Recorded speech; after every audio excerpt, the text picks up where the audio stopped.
मैं ये वीडियो कभी ना बनाता अगर अभिमुक्तेश्वरानंद जी ने सनातन संस्कृति को लेकर के और जाति प्रथा को लेकर के इस प्रकार के अनर्गल प्रलाप न किए होते। एक बार आप ये वीडियो पूरी देखिए, उसके पश्चात हम चर्चा करते हैं। इसका मतलब कि राजनीतिक शक्ति के एजेंट के रूप में वो काम कर रहे हैं। अब वो कह रहे हैं कि जात पात की करो विदाई और हिंदू हिंदू भाई भाई। अब हिंदू में तो जात ही होती है, हिंदू की पहचान क्या है? जैसे ही कहेगा कि आप कौन हो, आप कहेंगे हिंदू। अच्छा, कौन बिरादर हो, ब्राह्मण हो कि क्षत्रिय हो? यहीं से तो अपनी बातचीत शुरू होती है। जब आप कहेंगे हिंदू है, आप कहेंगे कि कौन से हिंदू, माने ब्राह्मण हो कि क्षत्रिय हो, तो आप कहोगे नहीं हम तो हिंदू हैं। आपके ऊपर कोई भरोसा करेगा? बताओ। लेकिन जात पात की विदाई ही कर देंगे तो हमारी पहचान नष्ट हो जाएगी। जब हमारी पहचान नष्ट हो जाएगी तो हम कैसे सनातनी रहेंगे? तो ये जो बात हो रहा है, ये तो जैसे ही कहते हैं कि जात पात की करो विदाई, वैसे ही सनातन धर्म नष्ट हो जाता है। तो उसके बाद फिर सनातनी ये कैसे हिंदू भाई भाई हो जाएगा? अब आपको इससे भी दिक्कत हो गई, जात पात की करो विदाई, हिंदू हिंदू भाई भाई। अगर कोई व्यक्ति हिंदुओं को जोड़ने की बात कर रहा है, अगर वो कह रहा है कि साथ में रहो, बट जाओगे तो कटोगे, और सिर्फ कह नहीं रहा है, हम इस तरह के उदाहरण पूरे देश में देख रहे हैं, और पूरे देश में नहीं, अपने आसपास के देशों में देख लो, बांग्लादेश की स्थिति देख लो, पाकिस्तान की स्थिति देख लो।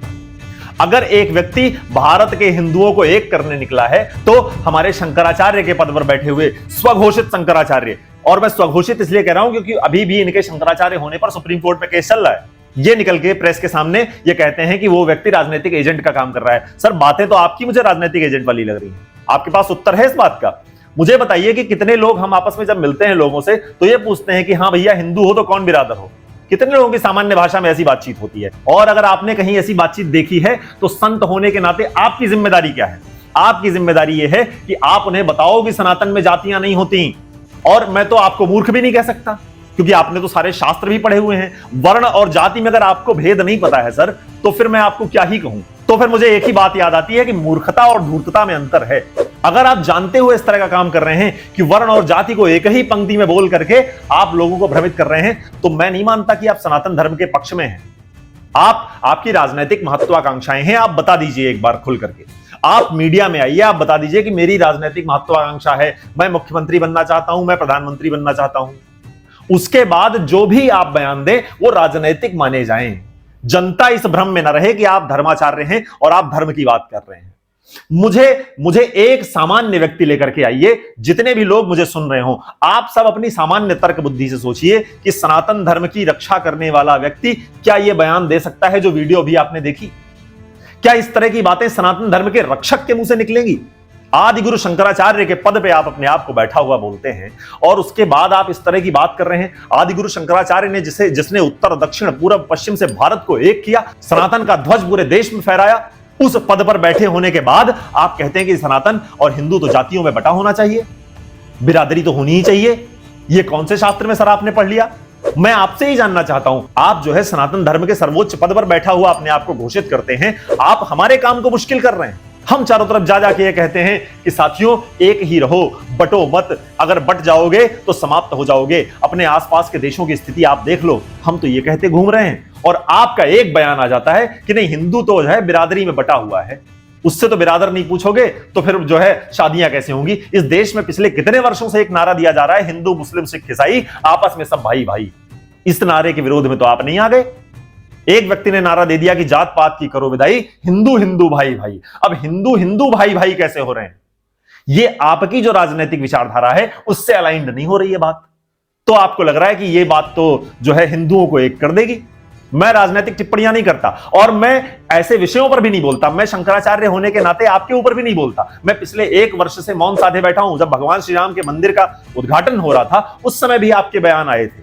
उस समय भी मैंने बहुत ही हृदय पर पत्थर रख के अपने आप को रोका था कि नहीं चलिए, आप सनातन धर्म में स्वयं को शंकराचार्य भले स्वयं ही कहते हैं, लेकिन सनातन धर्म के किसी पद पर बैठे हुए हैं, उसकी गरिमा है। लेकिन जब आप इस तरह की बात करने लग जाएंगे, जब आप सनातन संस्कृति को ही तोड़ने की बात करने लग जाएंगे, तो मैं नहीं चुप रह सकता। और मेरा आपसे प्रश्न है, और मेरी संस्कृति मुझे अधिकार देती है, अगर आप शंकराचार्य भी हैं तो भी मुझे आपसे प्रश्न पूछने का अधिकार है। और मैं तो कहूंगा कि प्रत्येक सनातनी को आपसे प्रश्न पूछना चाहिए, जिसके अंदर भी चेतना है थोड़ी बहुत, वो आपसे ये प्रश्न करे कि आप मुझे ये बताओ कि सनातन और हिंदू अगर जातियों में बटेगा तो कैसे सुरक्षित रहेगा? आप इस प्रश्न का उत्तर दो। और अगर आपने कहीं ऐसा पढ़ा भी है तो ऐसे शास्त्रों को उठा करके साइड में रख दीजिए जिन शास्त्रों में बांटने का काम किया गया हो हिंदू को, क्योंकि आज के समय में ऐसे शास्त्रों की आवश्यकता नहीं है हमको। जो हमको हमारे भाइयों से बांट दें, जो हमको ये बताएं कि ये तुमसे भिन्न हैं, ये तुम्हारे भाई नहीं हैं, ये हिंदू हैं लेकिन ये तुमसे छोटे हैं, ये दूसरे जाति के हैं।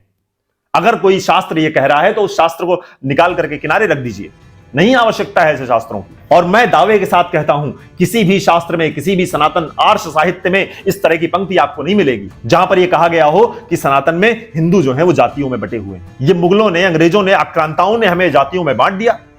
उन्होंने हमारे ऊपर शासन करने के लिए, हमको कमजोर करने के लिए बांटा। और आज हमारे शंकराचार्य, तथा कथित शंकराचार्य, वो भी कह रहे हैं कि नहीं नहीं, हिंदू की तो पहचान ही वही है, अगर जाति समाप्त हो जाएगी तो हिंदू समाप्त हो जाएगा। तो महाराज, आपका ज्ञान किस चेतना के स्तर से आप बात कर रहे हैं, मैं वहां नहीं पहुंच पा रहा हूं और मैं नहीं चाहता कि वहां पर हमारे सनातन धर्मी या हमारे हिंदू वहां पर पहुंचे।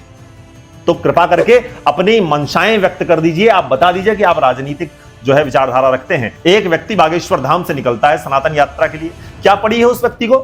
पब्लिसिटी आप कह रहे हैं, पब्लिसिटी। मुझे लगता है कि इस देश में किसी को भी पब्लिसिटी की आवश्यकता हो सकती है, सिर्फ बागेश्वर धाम के धीरेन्द्र कृष्ण शास्त्री जी को नहीं हो सकती, क्योंकि पब्लिसिटी हम सबने देखी है उनकी।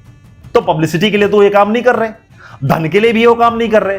किसी व्यक्ति के अंदर करुणा जागी है अगर हिंदुओं को लेकर के, किसी व्यक्ति के अंदर अगर चेतना जागी है हिंदुओं को एक करने की, तो आप उसको राजनीतिक एजेंट कह के उसके सारे काम पर पानी फेर दीजिए, नाश कर दीजिए उसके सारे काम का। क्यों? क्योंकि आप शंकराचार्य के पद पर बैठे हुए हैं। मैंने उनको बोलते हुए देखा है, वो आपके विषय में कितने सम्मान के साथ बोलते हैं। वो कहते हैं कि शंकराचार्य जो हैं वो हमारे धर्म के प्रधानमंत्री हैं, उनके चरणों को मैं अपने सिर पर रख लूंगा। वो व्यक्ति तो आपके बारे में इस तरह बोल रहे हैं और आप जो है इस प्रकार का बयान दे रहे हो, कह रहे हो कि वो राजनीतिक एजेंट है। तो महाराज, मैं आपसे सिर्फ इतना प्रश्न करना चाहता हूं कि सनातन अगर बट जाएगा, हिंदू अगर जातियों में बट जाएगा तो अच्छा रहेगा, या फिर सनातनी जो है, हिंदू जो है, एक होकर के रहेगा, शक्तिशाली होकर के रहेगा, समृद्ध होकर के रहेगा तो ज्यादा ठीक है। आप भी सनातन के हित में सोचते हैं तो मुझे बताइए ना, इस प्रश्न का उत्तर दीजिए ना कि राजनीतिक महत्वाकांक्षाएं आपकी इतनी बड़ी हो गई कि आप सनातन धर्म को बांटने पर भी तैयार हैं, उससे भी सहमत हैं कि हिंदू बट जाएं लेकिन मेरी महत्वाकांक्षाएं पूरी हो जाएं। और अंत में प्रत्येक सनातनी के नाम एक संदेश। पीछे आपको भगवान हनुमान दिख रहे हैं, भगवान हनुमान की तरह कालनेमी को पहचानना प्रारंभ कीजिए। जितने भी संत इस देश में आपको बांटने का काम कर रहे हो और संत होने का दावा करते हो, उनको पहचान लो, क्योंकि राम काज कीन्हे बिनु मोह कहां विश्राम। राम काज में वही बाधा बनेंगे, वही आपको बांट करके, वही आपके समाज को नष्ट करके एक दिन आपको पतन की ओर ले जाएंगे। तो प्रत्येक सनातनी के लिए मेरा संदेश है, हाथ जोड़ करके विनती है कि ऐसे लोगों से बिल्कुल सावधान रहो, और अगर बहुत सम्माननीय है तो उनसे सम्मानजनक तरीके से प्रश्न पूछो। उनसे कहो कि महाराज, मुझे सिर्फ इसका उत्तर दे दो आप कि अगर हम बट जाएंगे तो हम कैसे सुरक्षित रहेंगे। बस इतना सा प्रश्न है मेरा, इसका उत्तर जो भी दे दे, अगर मुझे संतुष्ट कर देता है तो मैं उसके चरणों में लेट जाऊंगा। और अगर आप मुझे ये नहीं बता पाते हैं कि हमारे बटने में हमारा ही लाभ कैसे है, तो फिर मैं आपकी बातों से कदापि सहमत नहीं हो सकता। बहुत बहुत धन्यवाद।